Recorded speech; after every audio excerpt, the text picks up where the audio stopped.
Romero and Juliet by Hogan. Don't get me wrong. I knew the risks. We all did.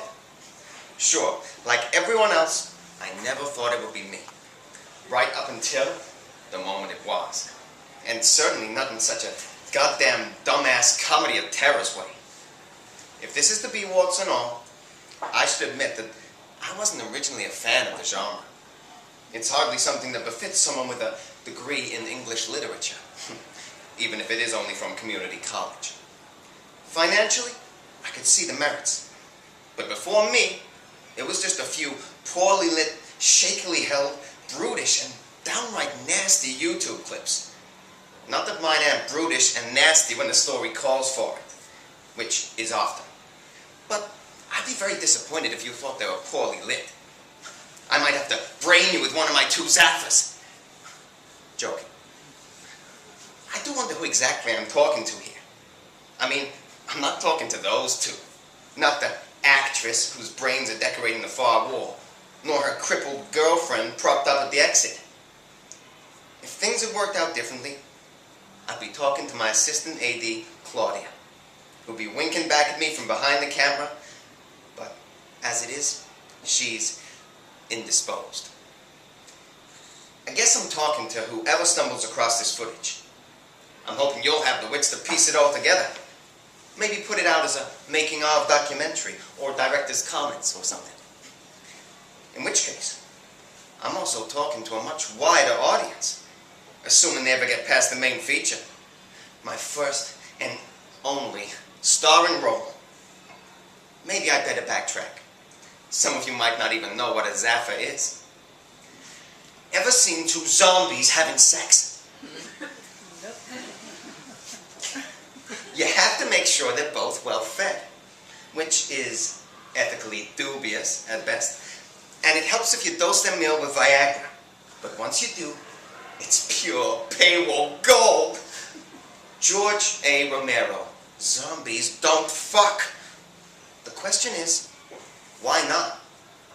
Sex is primitive, base urge. You don't need to be able to hold a conversation or know how to handle a knife and fork. All you need is a guy zombie and a girl zombie, with their rotting brains not entirely focused on food. I guess that's why Romero zombies don't fuck. They're always hungry. And they're fictional, of course. On film, they're too busy chasing the few remaining bits of live flesh. No chance to sit, scratch at their wounds, and turn brain mush to more romantic thoughts. I wasn't the first to make zombie porn.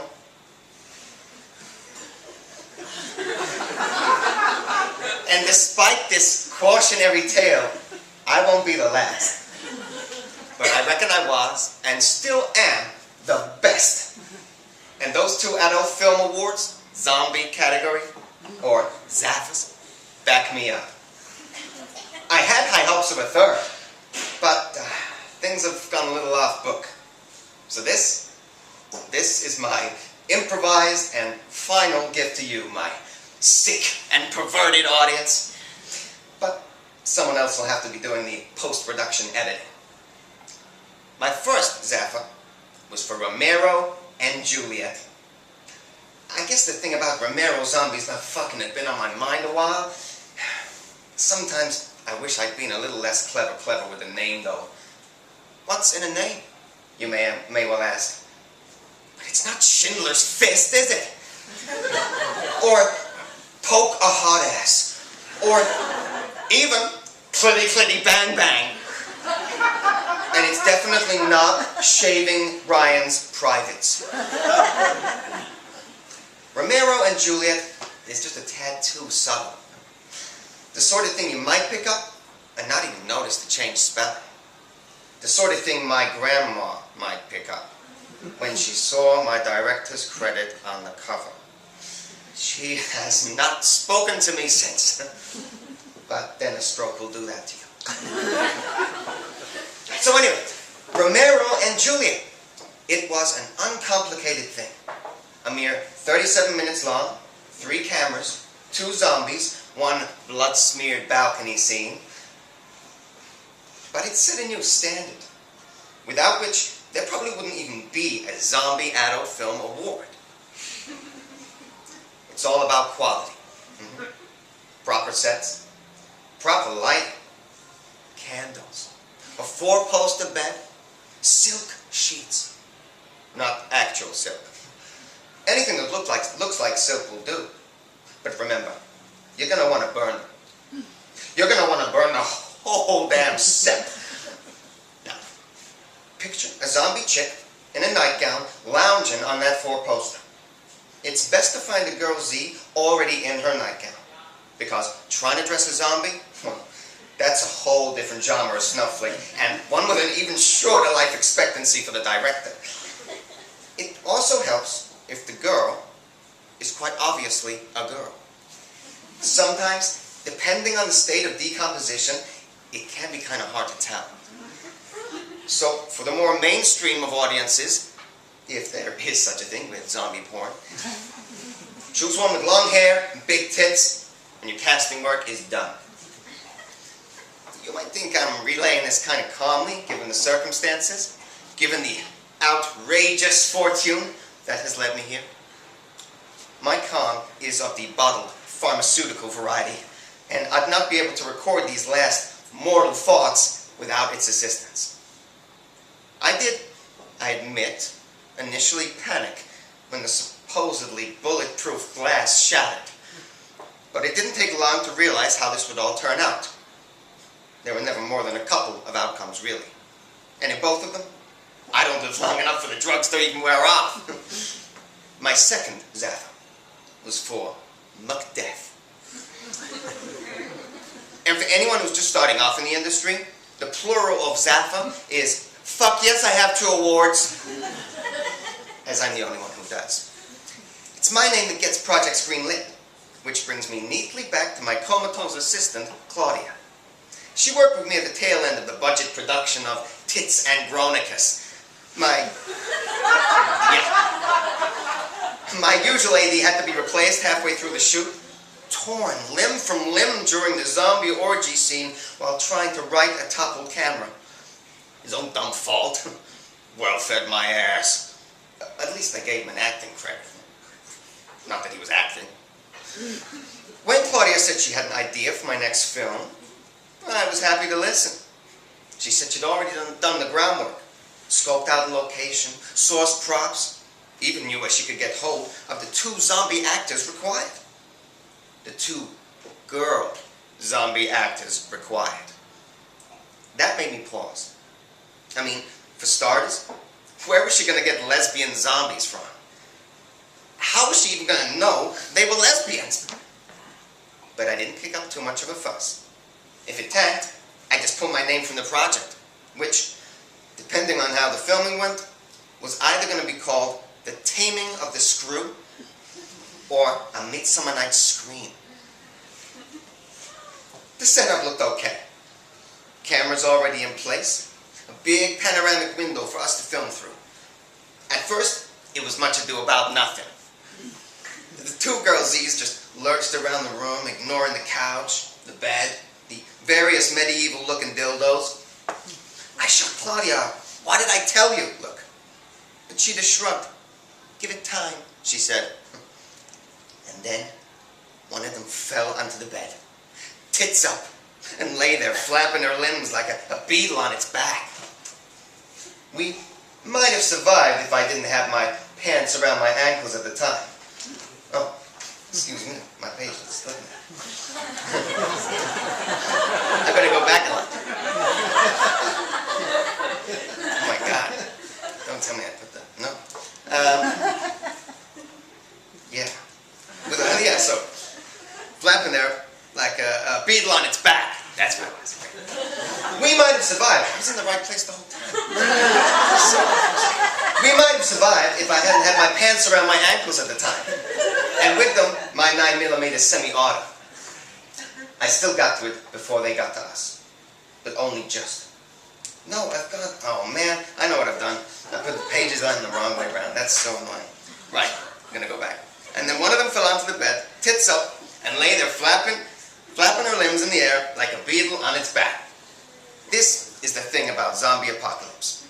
Another difference between reality and Romero zombies are brain dead. Like, totally fucking brain dead. They starved away to nothingness unless food happens to wander within a couple of uncoordinated steps of them. This is why most of the outbreaks were so easily controlled. Why the lights are still burning, factories still running, internet still up, porn industry still filming. Hardly the sort of apocalypse this has us reinventing slings and arrows. More people died in the stampedes than actually got bit by zombies. There are still flare-ups, of course, but generally speaking, good hygiene, interval training, and a decent handgun should see you safely through. Unless, of course, you go looking for them. Unless, of course, you decide to film them having sex. Anyway, back on set, the ineffectually struggling girl Z had attracted the attention of the other one, who'd stuck banging her head against the wall long enough to swivel it in the direction of the bed. Clambering onto it, she nosed her way towards the prone figure until they were in the 69 position, and then went to work. Color me surprised. Color me fucking amazed. Until I realized that if I were to tell you they were eating each other out, this wouldn't be a euphemism. My heart sank. Then I felt a hot breath against my neck, and a gentle, soft pressure against my back.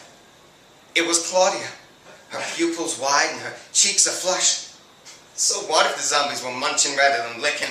It all came down to what it looked like they were doing. And it was obviously working its icky magic on my bisexual AD. I tweaked the remotes to make sure the close-ups didn't give the game away, and turned to give Claudia my full attention. So I couldn't really tell you when zombies gave up doing what they were doing and decided to go looking for fresh meat instead. Maybe I gave them too much credit. They may have simply got bored and gone back to banging their heads against the wall, against the supposedly bulletproof glass. 3 times is all they knocked. I know that from the coitus interrupting noise. And then it splintered. Then it shattered, showering us with shards. We might have survived if I didn't have my pants around my ankles at the time. And with them, my 9mm semi-auto. I still got to it before they got to us, but only just. Blew one of them away as the other seized hold of my arm. Didn't have enough in the clip to do more than cripple her, but by then it was too late. Ragged teeth marks oozing blood on my wrist. A pale echo of Claudia's torn-out throat. I didn't even see that happen. Didn't see the fatal blow. I placed the reloading gun into the gaping wound, angling it up towards her brain. But I couldn't. I just couldn't pull the trigger. And what right do I have to decide whether being dead is better than just being undead? Zombie or not zombie? That is the question. Instead, I got busy. Laid Claudia's twitching body on the bed. Propped the still struggling girl Z up against the door to stop any unwanted interruptions. I can feel the poison burning up my arm now. Up to my shoulder. Hasn't got much further to go. Blissfully, the rest of me is going numb. Except for down below, where it appears the handful of little blue pills has started to kick in. Time to wrap up. Time to stumble over and join Claudia, where the lights still blaze and the cameras still point. Like I said, there were only ever 2 outcomes. Will Claudia revive hungry or horny? If she's peckish, that'll be the end of me, the freshest meat in the room, and this will be a short.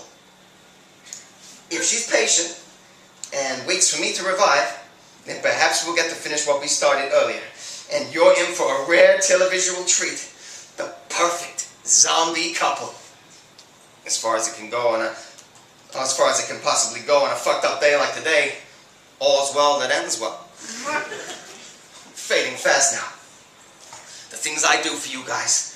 Still, it's better than shooting myself in the head, I guess. Lights.